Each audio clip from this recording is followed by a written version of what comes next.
저번 시간에 이어서 DNA의 설계적 증거를 살펴보도록 하겠습니다. 이 프란시스 콜린스라는 과학자의 주도로 2003년에 인간의 게놈 프로젝트가 완성이 되었습니다. 이 인간 게놈 프로젝트를 통해서 DNA를 이루고 있는 염기의 그 쌍을 전부 다 받아쓰게 되었을 뿐만 아니라 유전자 지도를 작성하게 되었습니다. 이 연구를 통해서 콜린스는 바로 DNA를 보게 되면 DNA는 하나님의 언어와 같아서 하나님께서 생물들을 어떻게 창조하셨는지 그 과정을 보여주는 것이라고 그는 밝히고 있습니다. 그래서 DNA를 보게 되면 하나님께서 사람을 설계하고 창조하신 분이라는 것을 분명하게 알 수 있다고 그는 증거하고 있습니다. 그런데 이 연구를 통해서 알게 된 굉장히 놀라운 사실이 하나 있습니다. DNA 부분 중에서 어떤 세포는 어떤 단백질로 만들라고 하는 구체적인 정보가 암호화되어 있는 부분을 우리가 유전자라고 부릅니다. 자, 그런데요, DNA 부분 중에서 유전자, 말 그대로 구체적인 정보가 암호화되어 있는 부분은 DNA 전부 중에 2%밖에 안 되는 겁니다. 나머지 98%는 특별한 기능이 없는 것처럼 보여요. 어떤 세포는 어떤 단백질로 만들라고 하는 그와 같은 구체적인 정보가 없는 거예요. 자, 이렇게 비암호화되어 있는 부분이 98%나 된다는 것입니다.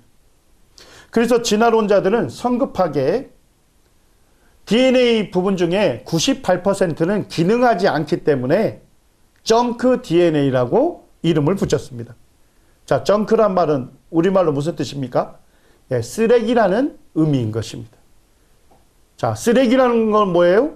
이전에는 기능을 했다가 이제 더 이상 기능하지 않는 것들을 쓰레기라고 우리가 이름을 붙이듯이 DNA 부분 중에서 구체적인 정보가 암호화되어 있지 않는 것처럼 보이는 그 부분들을 진화론자들은 성급하게 쓰레기 DNA라고 이름을 붙이게 된 것입니다.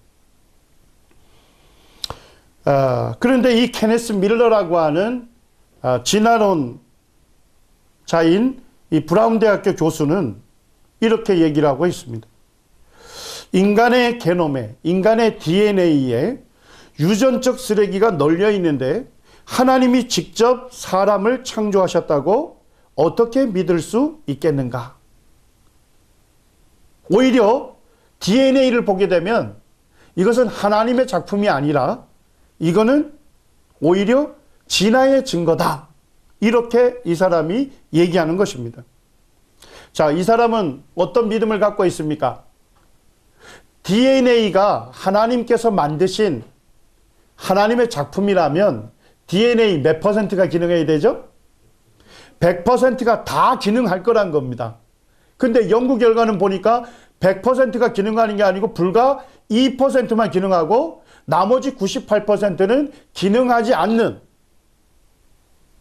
쓰레기와 같아 하는 것입니다.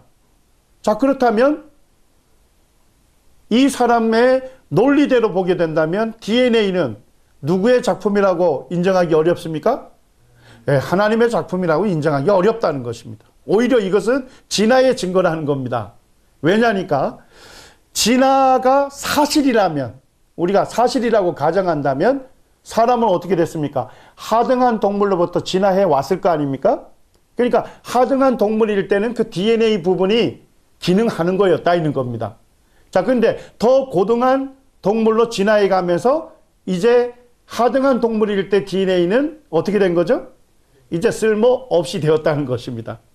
그렇기 때문에 사람이 하등한 동물로부터 쭉 진화해 왔기 때문에 98%는 사람이 진화해 오는 과정에 하등 동물일 때 유용했던 DNA 부분이고 인간으로 진화해 오면서 더 이상 쓸모없이 되었다는 것입니다. 그래서 프란시스 콜린스와 같은 분은 DNA가 하나님의 창조의 증거라고 제시하는 반면 이 케네스 밀러라고 하는 진화론자는 DNA 자체가 바로 진화의 증거다. 이렇게 제시하고 있는 겁니다. 과연 어떤 것이 맞을까요? 심지어 무신론 과학자 중에 옥스퍼드 대학 교수인 리차드 도킨스 같은 사람들은 그의 책에서 이렇게 얘기를 하고 있습니다. 창조주를 믿는 자들은 골똘히 생각해보라. 왜 창조주가 게놈을, DNA를 쓰레기 DNA로 굳이 어지럽히는 수고를 해야 하는지에 대해 좀 진지한 시간을 가져보는 것도 좋을 것이다. 자, 이분이 이 진화론자가 창조주를 믿는 그리스도인들에게 뭐라고 도전하는 거예요? 좀 창조주를 믿는 사람들은 좀 생각 좀 하고 살아라 이런 얘기입니다. DNA를 보면 이것이 어떻게 하나님의 창조의 증거라고 할 수 있겠냐는 겁니다. 왜 창조주가 DNA에 쓸모없는 수많은 쓰레기 DNA로 굳이 어지럽히는 수고를 하겠냐는 거예요. 자, 이 사람도 무슨 논리를 갖고 있습니까? DNA가 하나님께서 만드신 작품이라면 몇 퍼센트가 기능할 거다는 겁니까? 100%가 다 기능해야 하는데 그 중에서 2%만 기능하고 98%는 아무런 기능도 안 하는 쓰레기 아니냐? 진짜 하나님께서 만드셨다면 어떻게 이게 진짜 하나님께서 만드셨다고 믿을 수 있느냐? 그러니까 좀 창조주 하나님을 믿는 사람들은 좀 생각 좀 하고 살아라. 조금만 생각해 보면 DNA는 바로 진화의 증거라는 것을 알게 될 것이라고 이분이 공격을 했습니다. 그런데요, 리차드 도킨스의 주장은 틀렸습니다. 사실은 과학자들은 의도하지 아니했음에도 불구하고 과학자들이 오히려 진화론자들의 주장이 틀렸다 하는 것을 지금 입증해 내고 있는 것입니다. 2003년에 아까 인간게놈 프로젝트가 완성이 됐다고 했죠. 자, 그런데 2003년부터 32개의 세계적 연구소가 참여했고 과학자 400명 이상이 10년 동안 연구를 해서 2012년에 이 엔코드 프로젝트라고 하는 이 프로젝트의 결과를 발표했습니다. 자, 이 엔코드 프로젝트는 어떤 거냐면요. 아까 2003년에 인간 게놈 프로젝트에서 밝혀낸 게 뭐예요? DNA 중에 몇 퍼센트가 기능하더래요? 2%가 기능한다는 거 밝혀냈죠? 자, 그러면 과연 98%는 기능하지 않는가 하는 의문을 갖고서 98%의 기능을 찾는 연구를 한 겁니다. 이해가 되셨나요? 자, 그거를 2012년에 이 엔코드 프로젝트를 이제 종료하면서 그때 얻은 연구 결과를 유명한 과학 잡지인 사이언스지와 네이처지에 이 논문들을 30편을 실었습니다. 자, 그때 사이언스지는 이 사이언스지 표지로 뭘 사용했습니까? 전자회로를 그려놓은 거예요. 자, 뭔 얘기입니까? 우리 아주 단순한 전기회로 아시죠? 전기회로에 보게 되면 건전지가 있고 그 다음에 전구가 있죠. 그 다음에 스위치가 있습니다. 자, 그럼 스위치를 딱 누르게 되면 전구가 어떻게 되죠? 불이 들어오죠. 자, 스위치를 떼면요, 불이 꺼집니다. 자, 그것처럼 DNA에 유전자 2의 98% 있잖아요. 그게 아무런 기능이 안 하는지 알았는데 알고 봤더니까 뭐예요? 언제 그 유전자가 작동할 건지, 얼마 시간 동안 작동할 건지, 언제 그 유전자가 유전자의 발현이 맞춰질 것인지 그것을 조절하는 뭐로 되어 있다는 겁니까? 스위치 단백질들로 이루어져 있다 하는 것이 밝혀졌고요. 자, 몇 개의 스위치 단백질을 발견했대요? 400만 개의 스위치 단백질을 발견했다고 발표를 하고 있는 것입니다. 자, 그러면 98%는 기능하지 않는 겁니까? 구체적으로 기능하는 거란 거죠. 유전자의 작동과 멈춤, 유전자가 얼마만큼 시간 작동할 건지를 결정하는, 그것을 조절하는, 구체적으로 기능하는 스위치 단백질이라는 것을 밝혀낸 것입니다. 자, 그 다음에 네이처지에서는 표지로 뭘 삼았습니까? 둥근 도서관을 그려놨습니다. 자, 여러분들 도서관 가보셨죠? 자, 도서관 책장에는 뭐가 꽂혀 있습니까? 책들이 꽂혀져 있습니다. 자, 그리고 그 책들을 펼쳐보게 되면 뭐가 있죠? 구체적인 정보가 기록이 되어 있는 것입니다. 이해가 되시나요? 자, 그러면 네이처지에서는 아무런 기능을 하지 않는 쓰레기처럼 보였던 그 DNA 부분들이 어떤 거라는 거예요? 둥근 도서관처럼 도서관에 책장에 책이 꽂혀져 있고 책 안에 구체적인 정보가 기록되어 있듯이 이 98%가 아무런 기능을 하지 않는 것이 아니라 구체적인 정보가 기록이 되어 있는 그와 같은 구체적으로 기능하는 구조다 하는 것을 밝혀내고 있는 것입니다. 2013년에 과학자들은 이 엔코드 프로젝트를 통해서 더 이상 98%가 뭐가 아니다. 쓰레기가 아니고 구체적으로 기능하는 정보가 담겨 있는 것이라고 그들은 발표하고 있는 것입니다. 제가 이 엔코드 프로젝트의 연구 결과를 총괄한 한 논문을 좀 찾아봤습니다. 그게 이제 네이처지에 실려 있는데요. 그 네이처지에 실려 있는 이 논문의 제목이 참 재밌습니다. 그 제목에는 이렇게 되어 있습니다. 인간 유전자 내 DNA 요소들의 종합 백과 사전. 자, 무슨 사전이라고요? 종합 백과 사전이라고 얘기하고 있습니다. 자, 여러분들 백과사전 아시죠? 자, 백과사전에는 뭐가 있습니까? 쭉 분야별로 모든 내용들이 종합이 되어 있죠. 그리고 거기에는 구체적인 내용들이 기록이 되어 있는 것입니다. 그와 같이 인간의 그 DNA를 연구를 해보니까 쓰레기 DNA라고 했던 98%가 기능하지 않는 것이 아니라 뭐와 같다고요? 종합 백과 사전과 같아 하는 것입니다. 쉽게 얘기하면 인간의 유전자는 인체에 필요한 세세한 기능들의 정보를 항목별로 모두 통합해 놓은 하나의 백과사전이라고 할 수 있다는 것입니다. 자, 진화론자들의 주장은 뭐라고 했습니까? 98%는 뭐라고요? 쓰레기와 같아 이렇게 했습니다. 더 쉽게 말씀드리면 아무런 기능도 하지 않는 무의미한 낙서로 가득 찬 낙서책과 같아 이렇게 진화론자들은 주장을 했는데 지금 10년 동안 더 연구해 보니까 뭐라는 거예요? 각각 정교한 기능들이 규정되어 있는 구성 요소들 하나하나가 조화롭게 모아진 뭐와 같아? 백과사전이라는 것을 밝혀내고 있는 것입니다. 제가 이 논문의 그 요약본을 읽어봤더니까 거기서 이렇게 얘기하고 있습니다.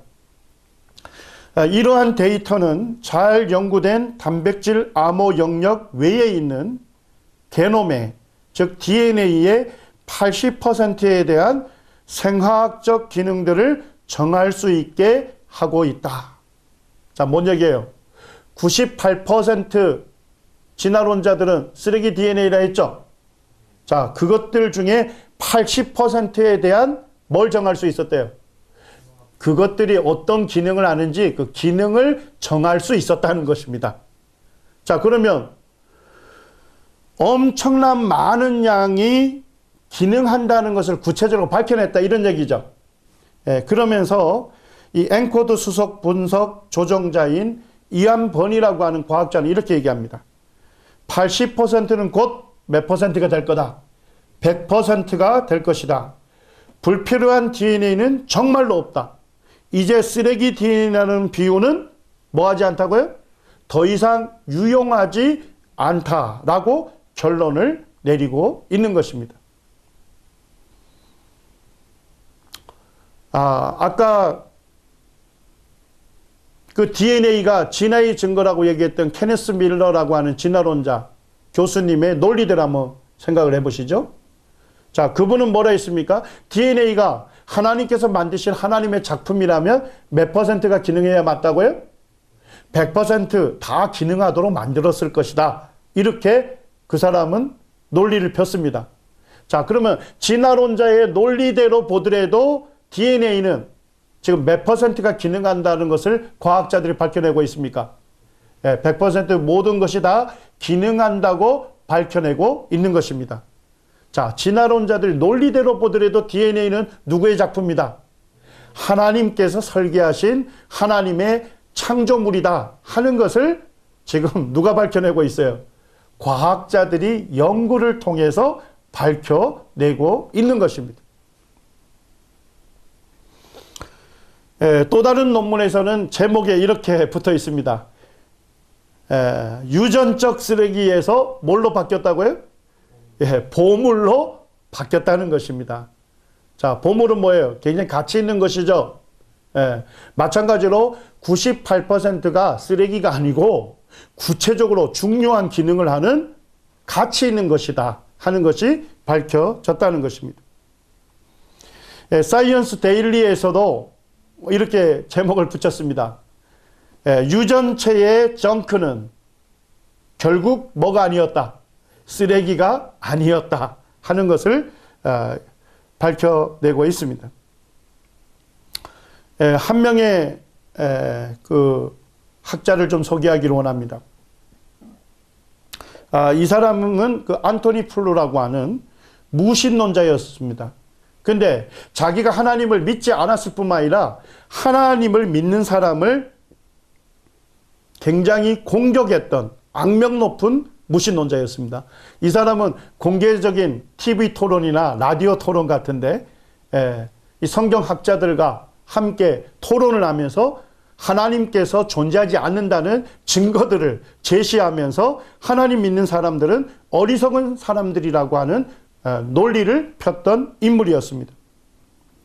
그런데 이분이 2007년에 그 사망하게 되는데요. 그가 죽기 3년 전에 무슨 책을 썼냐면요. 원래는 이분이 쓴 책이 뭐였냐면 There is no God이었습니다. 뭔 얘기입니까? 하나님은 없다 하는 책을 쓴 사람. 자, 그런데 이 사람이 no 대신 뭘 썼어요? 어를 집어넣습니다. There is a God. 하나님은 존재하신다. 하나님은 계신다 하는 새로운 책을 썼습니다. 그래서 자신이 믿고 있었던 하나님이 존재하지 않다고 자기는 믿고 살았는데 이것이 잘못됐다는 것을 그가 깨닫고 하나님은 존재하신다고 그는 마음을 바꾸게 된 것입니다. 그의 책에서 자신이 왜 회심했는지를 밝히고 있는데요. 그 중에 하나가 DNA였습니다. 생명의 가장 기본 단위인 DNA를 연구하면 연구할수록 고도의 복잡한 정렬이 있어야 함을 알게 되었고 이것은 반드시 외부에 놀라운 지적인 설계자가 개입하지 않으면 불가능하기 때문이다.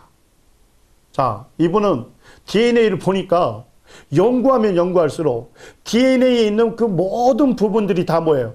구체적으로 기능한다는 것이 밝혀졌을 뿐만 아니라 DNA 안에 있는 그 설계되어 있는 정보의 양이 어느 정도라고요?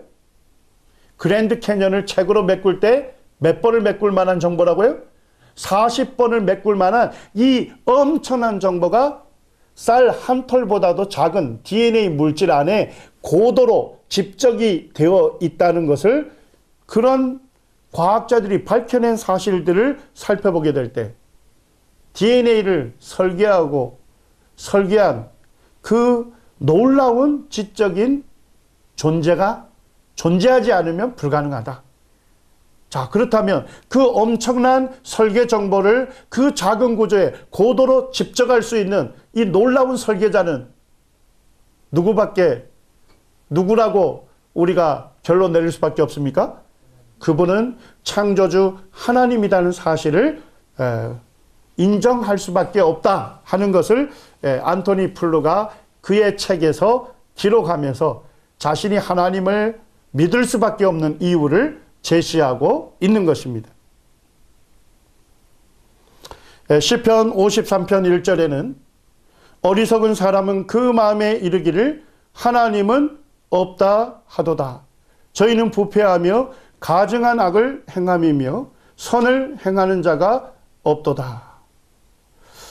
성경은 하나님은 없다고 하는 사람들은 어떤 사람이라고 말씀하고 있습니까? 어리석은 사람이라고 말씀하고 있는 것입니다.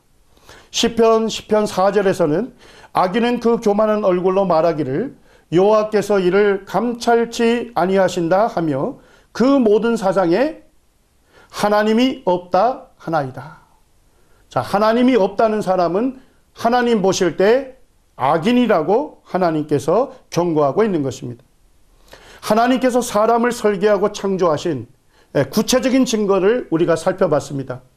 이와 같은 확실하고 분명한 증거를 보고서도 하나님이 없다고 주장한다면 참으로 그 사람은 하나님 보실 때 어리석은 사람이고 그는 하나님께 악한 사람이고 그는 하나님의 심판과 하나님의 진노를 받을 수밖에 없다고 성경은 경고하고 있는 것입니다.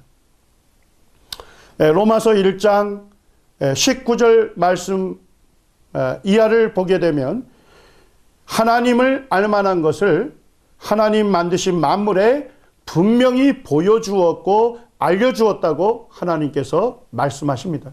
그렇기 때문에 하나님을 알 수 없다고 사람이 뭐 할 수 없습니까?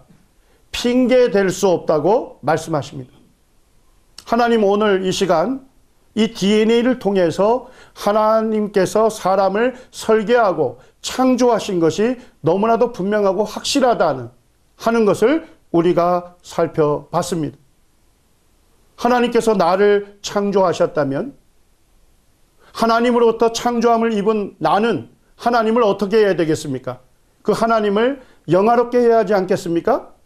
그 하나님께 감사해야 하지 않겠습니까? 그 하나님을 경배하고 그 하나님을 섬겨야 하지 않겠습니까? 그런데 그렇게 하지 않는 것이 하나님 앞에 죄가 된다는 것을 성경은 경고하고 있는 것입니다. 나를 창조하신 하나님을 내 마음의 주인으로 받아들이기를 싫어하는 것, 그것이 지음받은 사람이 하나님께 지을 수 있는 가장 본질적이고 가장 큰 죄라고 성경은 말씀하고 있는 것입니다. 로마서 1장 28절에 그들이 마음에 누구 두기를 싫어했다고요?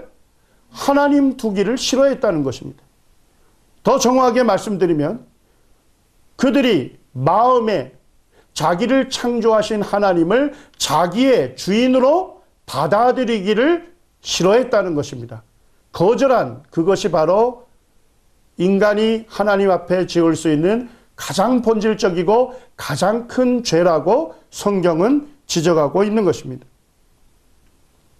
어떤 사람이 하나님의 심판을 받습니까? 어떤 사람이 하나님의 진노를 받습니까? 어떤 사람이 멸망하는 지옥에 가는 것입니까? 로마서 2장 4절과 5절에서는 우리에게 분명하게 말씀하고 있습니다. 혹 내가 하나님의 인자하심이 너를 인도하여 회개하게 하심을 알지 못하여 하나님의 인자하심과 하나님의 용납하심과 하나님의 길이 참으심이 풍성함을 멸시하느냐. 다만 내 고집과 회개하지 아니하는 마음을 따라 진노의 날 곧 하나님의 의로우신 심판이 나타나는 그날에 임할 진노를 내게 쌓는도다. 어떤 사람이 하나님의 심판을 받습니까? 어떤 사람이 멸망하는 지옥에 가게 되는 것입니까? 그 사람은 바로 하나님 앞에서 고집을 피우는 사람인 것입니다. 하나님을 인정하지 않고 사는 것이 잘못된 길이고 하나님의 심판과 하나님의 진노를 자초하는 길인지 알면서도 고집을 피우고 계속 가면 그는 멸망하는 지옥에 들어갈 수밖에 없는 것입니다. 그렇지만 하나님께서 나를 창조하시고 내게 생명을 주신 분명한 증거들을 통해서 내가 하나님을 인정하고 내가 하나님 앞으로 돌아와서 하나님을 영화롭게 하고 하나님께 감사하고 하나님을 경배하고 섬긴다면 그는 멸망의 지옥에서 구원받을 수 있는 하나님의 은혜를 얻을 수가 있는 것입니다. 여러분들은 예수님을 어떤 분으로 알고 있습니까? 성경의 요한복음 1장에서는 예수님이 어떠한 분이신지에 대해서 우리에게 분명하게 말씀해 주고 있습니다. 요한복음 1장 1절에는 태초에 말씀이 계시니라. 이 말씀이 하나님과 함께 계셨으니 이 말씀은 곧 하나님이시니라. 태초에 무엇이 있었다고 말씀하고 있습니까? 말씀이 있었다 이렇게 합니다. 우리가 여기에 있는 책상이 계셨다 이런 말은 쓰지 않죠. 태초에 말씀이 계셨다. 이 말씀은 인격체를 말하고 있는 것입니다. 그런데 그 말씀이 무엇이라고 선언합니까? 곧 하나님이시라고 선언하고 있습니다. 그리고 3절 말씀에 보면 만물이 그로 말미암아 말씀으로 말미암아 지은 바 되었으니 지은 것이 하나도 말씀이 없이는 된 것이 없느니라고 말씀하고 있습니다. 3절에서는 만물이 누구에 의해서 창조됐다는 것입니까? 말씀에 의해서 창조가 됐다는 것입니다. 이 말씀은 바로 창조주라고 분명하게 말씀해 주고 있는 것입니다. 그리고 요한복음 1장 14절에서는 말씀이 육신이 되어 우리 가운데 거하심에 우리가 그의 영광을 보니 아버지의 독생자의 영광이라고 선언하고 있습니다. 말씀이 육신이 되어 사람 가운데 거하신 분이 누구십니까? 그분이 바로 예수 그리스도이십니다. 예수 그리스도는 우리를 지으신 창조주 하나님이십니다. 그 창조주 하나님께서 우리를 사랑하시기 때문에 우리를 구원하시기 위해서 육신을 입고 사람으로 이 땅에 오신 것입니다. 예수님은 사람으로 오신 하나님이시며 바로 우리의 창조주이십니다. 사람으로 오신 하나님, 이 예수 그리스도께서 이 땅에 오셔서 사람들 가운데 거하셨고 병든 자를 치료하시고 연약한 자들을 사랑으로 섬기셨습니다. 그리고 그들에게 천국 가는 복음을 전해주셨습니다. 하나님께서 이 세상에 오셔서 사람을 섬겼을 뿐만 아니라 자신의 목숨을 십자가에 내어 주셨습니다. 베드로전서 2장 24절에는 친히 나무에 달려 그 몸으로 우리 죄를 담당하셨으니 이는 우리로 죄에 대하여 죽고 의에 대하여 살게 하려 하심이라. 저가 채찍에 맞음으로 너희는 나음을 얻었나니. 하나님께서 육신을 입고 이 땅에 오셔서 사람을 사랑으로 섬겼을 뿐만 아니라 이제 자신을 어디에 내어주셨습니까? 십자가에 내어주셨습니다. 자신이 십자가를 자원하시고 십자가에 달리셨습니다. 그리고 예수 그리스도께서 자신의 몸으로 우리 죄를 담당해 주셨습니다. 사실 누가 십자가에 달려야 하는 것입니까? 하나님을 인정치 아니하고 하나님 없이 자기가 주인 되어서 자기 마음대로 살아온 하나님의 심판과 하나님의 진노를 살 수밖에 없는 우리 죄인이 십자가에 달려야 하는데 그 죄인이 달려야 하는 그 자리에 누가 대신 달리신 겁니까? 사람으로 오신 하나님 예수 그리스도께서 대신하여 죄인의 자리에 서신 것입니다. 그리고 죄인에게 쏟아져야 할 심판을 예수 그리스도께서 받으셨습니다. 죄인에게 쏟아져야 할 하나님의 진노가 예수 그리스도 자신에게 다 쏟으신 것입니다. 예수 그리스도께서 십자가에서 우리 죄를 담당하셨습니다. 죄인인 우리가 받아야 할 모든 죄에 대한 형벌을 예수님이 받아주심으로 말미암아 우리의 죄가 용서가 된 것입니다.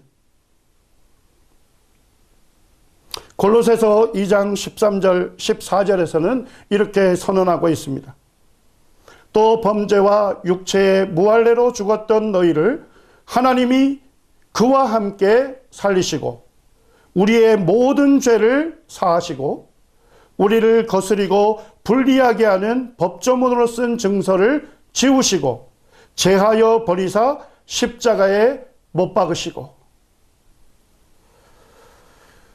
이 성경 본문에서는 예수님이 십자가에서 우리의 모든 죄를 사하셨다고 분명하게 선언하고 있는 것입니다. 그리고 우리를 거스리고 불리하게 하는 법조문으로 쓴 증서가 나오는데요. 쉽게 말씀드리면 우리의 죄와 우리 죄에 대한 형벌을 기록한 문서를 얘기하고 있는 것입니다. 예수님이 십자가에서 우리의 죄를 담당하셨기 때문에 우리의 죄값을 예수님 자신의 몸으로 치르셨기 때문에 우리 죄와 우리 죄에 대한 형벌을 기록한 이 문서를 십자가에서 어떻게 하셨습니까? 지우셨다 이렇게 선언하고 있는 것입니다. 심지어는 이 죄와 나의 죄에 대한 형벌을 기록한 이 문서를 어떻게 했습니까? 제하여 버리셨다는 것입니다.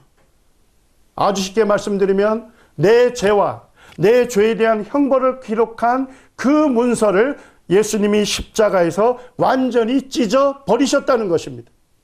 그리고 십자가에 못 박으셨다고 선언하고 있는 것입니다. 십자가에서 나의 모든 죄가 사하여진 것입니다. 나의 모든 죄에 대한 죄값이 예수 그리스도의 십자가의 죽으심을 통해서 완전하게 지불이 된 것입니다.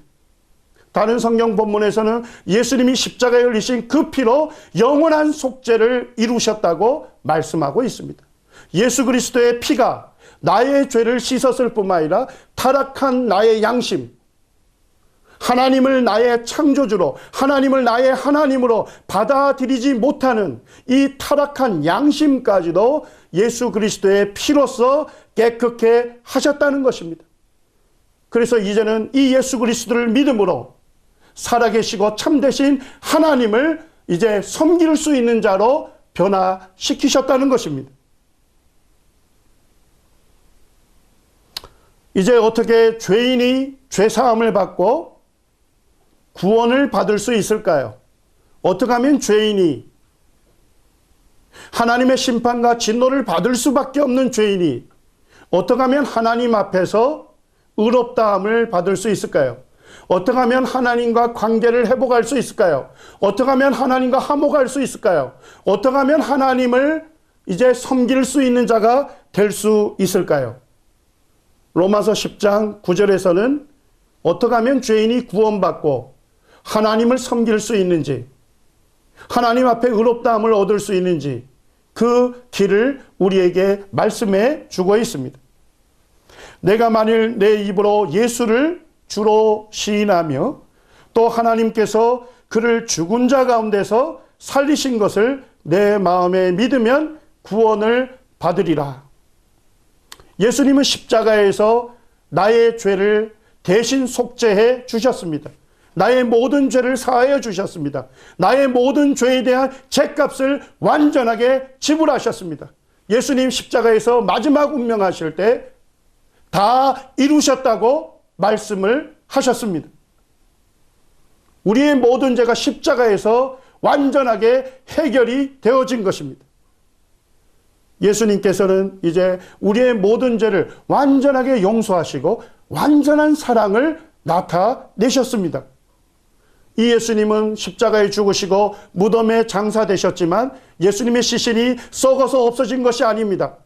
예수님 살아생전에 제자들에게 말씀하셨듯이 내가 고난을 받고 죽음에 이를지라도 제3일에 다시 살아날 것이라고 예수님이 말씀하신 그대로 예수님이 무덤에 묻힌 지 3일째에 예수님이 죽은 자 가운데서 다시 살아나신 것입니다. 예수님은 죽음으로 끝나신 분이 아니라 예수님은 죽음의 권세를 이기셨습니다. 죽음의 권세를 정복할 수 있는 유일한 분은 누구입니까? 사람에게 생명을 주신 생명의 창조주만이 죽음의 권세를 이길 수가 있는 것입니다. 예수 그리스도는 죽은 자 가운데서 부활하심으로 말미암아 자신이 생명의 창조주이심을, 자신이 바로 하나님의 아들이심을 분명하게 확실하게 증명해 보이신 것입니다. 어떻게 하면 구원을 받을 수 있습니까? 십자가에서 내 모든 죄를 사하시고 부활하셔서 살아계신 이 예수님을 나의 구주로, 이 예수님을 나의 주님으로, 나의 하나님으로 믿을 때 구원함을 얻는 것입니다. 여러분들이 이 예수 그리스도를 믿으시고 여러분들이 구원을 받아서 이제 하나님을 나의 하나님으로, 이제 하나님을 영화롭게 하고 하나님께 감사하고 하나님을 경배하고 섬기는 놀라운 하나님의 자녀의 축복을 여러분들이 누리게 되시기를 기원합니다. 감사합니다.